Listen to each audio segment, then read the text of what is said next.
This is Democracy Now!, democracynow.org, The War and Peace Report. I'm Amy Goodman with Juan Gonzalez. We end today's show with a correction. On Thursday, during a segment on the rise of AI, I read a quote that had gone viral of the acclaimed writer and journalist Naomi Klein criticizing the AI industry.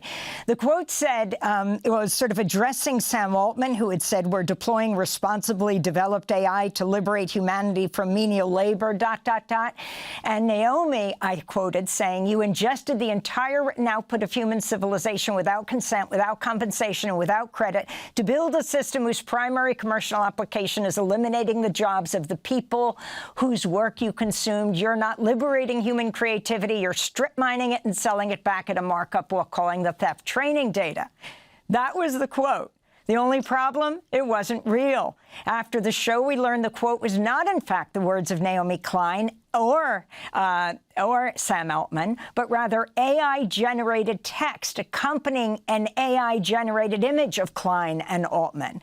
The quote appearing in a widely circulated graphic. We're joined now by the real Naomi Klein. She and Esther Taylor have written a new book that's coming out in September, which we'll talk about in September, End Times Fascism and the Fight for the Living World. But in this last minute we have together, Naomi, if you can talk about this quote. I mean, it had already gone viral before we, unfortunately, attributed it to you. What are your thoughts? Thank you for letting me clarify, Amy. It does feel like I'll never get this under control because it has gone so viral. I've written about the fact that these companies are creating digital doppelgangers of us, trying to monetize our identities. And that's all this is. I mean, it wasn't malicious, and it was based on real things I said, but just mixed and matched. Same with the photographs.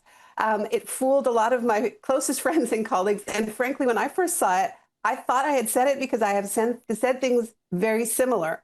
But when you think about it in the context of journalism, it really is very worrying because it creates a feedback loop, right? I did a search this morning using a term that I knew I had used, quoting Astra, which is theft tech, but it fed me back. Gemini's AI led me back to these other AIs as the sources for the wrong quote. So one wonders how we're ever going to get out of this house of mirror unless companies are forced to label AI-generated work, which they have to do. And as you said, people like Yanis Varoufakis has whole YouTube channels that are not actually him, but look like him.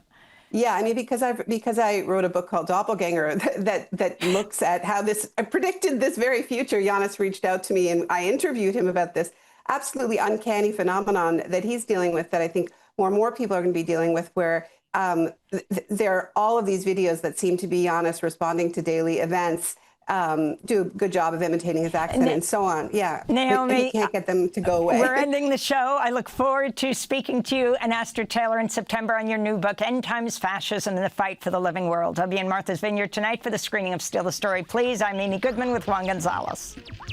Thanks for watching Democracy Now! On YouTube. Subscribe to the channel and turn on notifications to make sure you never miss a video. And for more of our audience-supported journalism, go to democracynow.org, where you can download our news app, sign up for our newsletter, subscribe to the daily podcast, and so much more.